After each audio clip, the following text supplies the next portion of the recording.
Bab 3648. Keraguan. Meskipun terdapat masalah di tengah-tengah, tapi tetap saja tidak ada perubahan pada hasilnya. Baik Surya Chen dan pengkhianat ini, semuanya akan mati di sini hari ini. Maju. Bobby Gao berteriak dengan keras. Keempat orang keluar dari formasi teleportasi dan bergegas menerjang menuju keduanya. Pemimpin Gao, aku juga datang. Penatua Li, yang terpaksa mundur, melihat harapan lagi pada saat ini, dan bergegas dari belakang dengan tatapan cerah. Menghadapi serangan 5 orang di tingkat 2 kegagalan dari kedua belah pihak, Yuda Luo dan Surya Chen merasa putus asa di dalam hati mereka.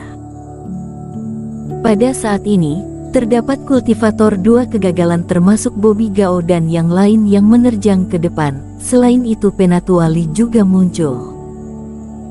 Di kejauhan, 8 iblis yang tidak bisa dibunuh, dengan cepat membangkitkan diri mereka dan akan bergabung dalam pertempuran. Di luar Pulau Tengah, tirai cahaya formasi mengisolasi bagian dalam dan luar. Ada pasukan yang mengejar, dan tidak ada jalan ke depan. Keadaan keduanya juga hampir mencapai ke tingkat putus asa. Bagaimana cara memenangkan pertempuran ini?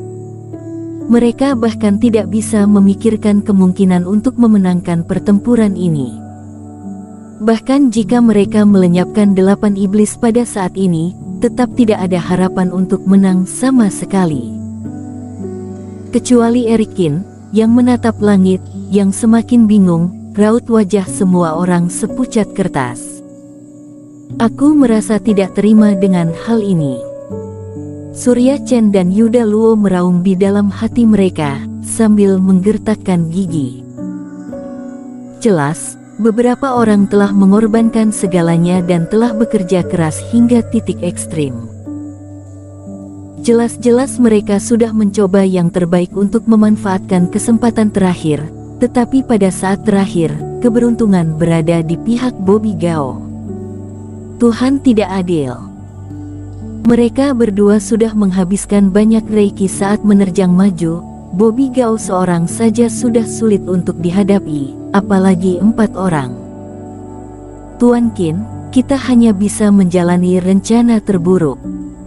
Kita berdua akan berusaha mati-matian untuk mengirimmu ke formasi teleportasi. Melihat Bobby Gao dan yang lainnya menerjang maju, mata Surya Chen memerah, seolah-olah dia telah membuat keputusan, dan tiba-tiba menatap Erikin di belakang. Benar, kami akan mati-matian menghentikan Bobby Gao dan yang lainnya. Setidaknya kami bisa menunda beberapa saat. Kamu gunakan kesempatan ini untuk mengaktifkan formasi teleportasi untuk melarikan diri. Yuda Luo juga berkata sambil menggertakkan giginya. Jika teman seiman Qin bisa melarikan diri, tolong rawat Clarence Chen baik-baik. Jika ada kesempatan, kamu harus membunuh Bobby Gao untuk membalaskan dendam kami. Surya Chen dan Yuda Luo sama-sama tertawa miris. Dalam rencana sebelumnya, Erikin juga telah memikirkannya. Misalnya terdapat lebih banyak iblis di puncak gunung, dan bahkan Bobby Gao meninggalkan beberapa cara tersembunyi untuk memblokir semua orang dan tindakan balasan yang tidak terduga. Solusinya adalah melihat siapa yang berada di posisi paling cocok, kemudian dengan tegas melepaskan nyawa mereka dan melindungi yang lebih penting, kemudian melarikan diri dari sini terlebih dahulu. Dan sekarang dalam situasi ini, keduanya juga bersikap dengan bebas, mudah, dan tegas. Ketika mereka melihat bahwa tidak ada cara untuk melarikan diri, mereka berdua segera mengambil keputusan. Keduanya ditakdirkan untuk tidak bisa hidup lagi. Perhatian Bobby Gao dan yang lainnya pasti tertuju pada mereka, dan Erikin adalah orang yang memiliki peluang terbaik. Tanpa basa-basi lagi, setelah keduanya melakukan transmisi suara, mereka tidak peduli apa tanggapan Erikin, mereka langsung menerjang menuju Bobby Gao dan Ronnie Ji. Tuan Qin, Terima kasih banyak, setidaknya kamu memberi kami 2 kesempatan untuk membalas dendam. Bahkan jika kita akan mati, kita harus mati dengan penuh semangat, dan tidak ingin dirugikan seperti terakhir kali. Hahaha, aku tiba-tiba merasa bahwa Yuda Luo, yang merupakan orang tercela, ternyata menjadi sedikit enak dipandang pada saat ini. Hal yang sama berlaku untukmu, sepertinya kamu bukanlah orang licik yang hanya bisa membodohi orang. Melihat keduanya terbang keluar, mereka tertawa terbahak-bahak, berniat menggunakan hidupnya untuk membuka jalan bagi dirinya sendiri. Tatapan Eric Kin menjadi semakin terlihat linglung. Dia melihat sekeliling. Bobby Gao, Penatuali dan yang lainnya mendekat. Cahaya formasi teleportasi di atas tanah bersinar, dan di puncak gunung di kejauhan, energi hitam mengembun dan iblis terus-menerus terlahir kembali. Adapun untuk di tanah di kejauhan, Paman Yuan dan yang lainnya, yang tertekan dan tidak bisa bergerak, wajah mereka memerah, merasa kesal karena mereka tidak bisa membantu. Kenapa? Kenapa aku merasa sangat bingung? Apa itu Giok Baoshan, dan apa itu Pulau Darah? Eric Kin tiba-tiba berhenti di tempat, tampak bingung, karena pikirannya terus bergerak tanpa henti, matanya bahkan mulai memerah. Tidak, seharusnya tidak seperti ini.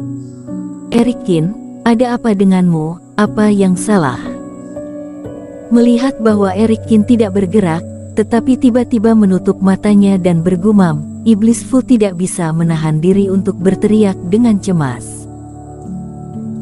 Masalah telah berkembang hingga ke titik ini. Surya Chen dan Yuda Luo menggunakan nyawa mereka untuk memberi Eric Kin kesempatan. Eric Kin tidak memanfaatkannya, dan kenapa malah terlihat tenang. Pulaunya tidak benar, gioknya tidak benar, tempat ini serta imajinasiku tidak benar. Eric Kin menggelengkan kepalanya, segala macam pikiran terus berkecamuk di dalam benaknya. Semakin dekat dengan inti Pulau Tengah, semakin Eric Kin mengetahui tentang Pulau Darah, tetapi alih-alih mengungkap misteri apapun, kabut di dalam hati Eric Kin semakin menumpuk. Banyak alasan yang berputar-putar di dalam benak Eric Kin. Hanya saja dia selalu bertarung dan menghadapi ujian baru sepanjang waktu, jadi dia hanya bisa fokus menyelesaikan kesulitan saat ini, dan tidak memiliki waktu untuk berpikir. Sekarang, waktunya menjadi semakin mendesak, dan hanya terdapat satu kesempatan untuk memilih hidup dan mati. Sebaliknya Eric Kin malah tiba-tiba menjadi tenang. Dia tiba-tiba menyadari bahwa ketika segala cara tidak bisa melawan lawan, dia memiliki kesempatan untuk bernapas dan berpikir dengan tenang. Iblis Fu, apa sebenarnya yang terjadi dengan ruang Pulau Darah ini? Tanya Eric Kin. Dia tiba-tiba membawa Iblis Fu ke ruang memurnikan obat. Di sini, dia memiliki 10 kali lebih banyak waktu untuk berpikir daripada dunia luar. Hah? Iblis Fu terkejut sesaat, tidak menyangka Eric Kin akan tiba-tiba menanyakan hal ini. Ruang Pulau Darah adalah tempat di mana sekelompok mayat darah dan iblis darah berada. Mungkin ada hubungannya dengan banyak mayat yang dijatuhkan oleh panggung berdarah, memenjarakan klan iblis dan menciptakan monster-monster jahat itu. Tapi apakah kamu ingat? Tracer Taois mengatakan bahwa ini adalah tempat harta karun, itulah arti sumber energinya, tidak mungkin salah. Pulau Darah sangat aneh dan menakutkan, tapi apa harta karunnya? Apakah itu adalah rantai darah yang mengikat klan iblis, atau mayat darah iblis darah di tengah laut darah kabut darah? Aku tidak tahu. Iblis Fu menggelengkan kepalanya. Iblis Fu, apakah aku bisa pergi jika mengaktifkan formasi teleportasi? Bukankah ini adalah hal yang pasti? Iblis Fu terkejut sejenak, dan menjawab tanpa sadar. Benarkah? Lalu kenapa Penatuali selalu melayang-layang di udara? Bobby Gao dan yang lainnya bukannya menjaga formasi, tapi malah terbang untuk bertarung. Mereka sepertinya sama sekali tidak takut formasi akan terbuka. Ucap Eric Kin dengan serius. Kenapa formasi teleportasi ini terekspos di depan mata kita, bukannya terbungkus dalam formasi berlapis? Kenapa begitu formasi teleportasi terbuka seluruh kekosongan akan bergetar, dan bukannya formasi teleportasi yang mulai bergetar terlebih dahulu?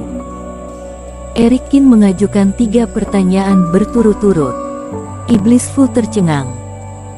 Ketika Eric Kin mengatakan ini, dia juga merasa ada masalah, dan sepertinya ada yang tidak beres. Tapi bagaimana dia bisa mengetahui jawabannya? Kenapa cahaya Giok Baoshan yang tidak selaras dengan tempat berdarah ini dapat bekerja untuk rantai darah, dan sekarang tidak? Kenapa iblis-iblis itu terus bangkit, dan harus dibangkitkan di atas lapangan? Bobby Gao memiliki kepribadian yang suka curiga. Dia tidak percaya bahwa klan iblis tidak akan memberontak, jadi masih terdapat rantai darah di Pulau Tengah untuk ditekan. Bersambung.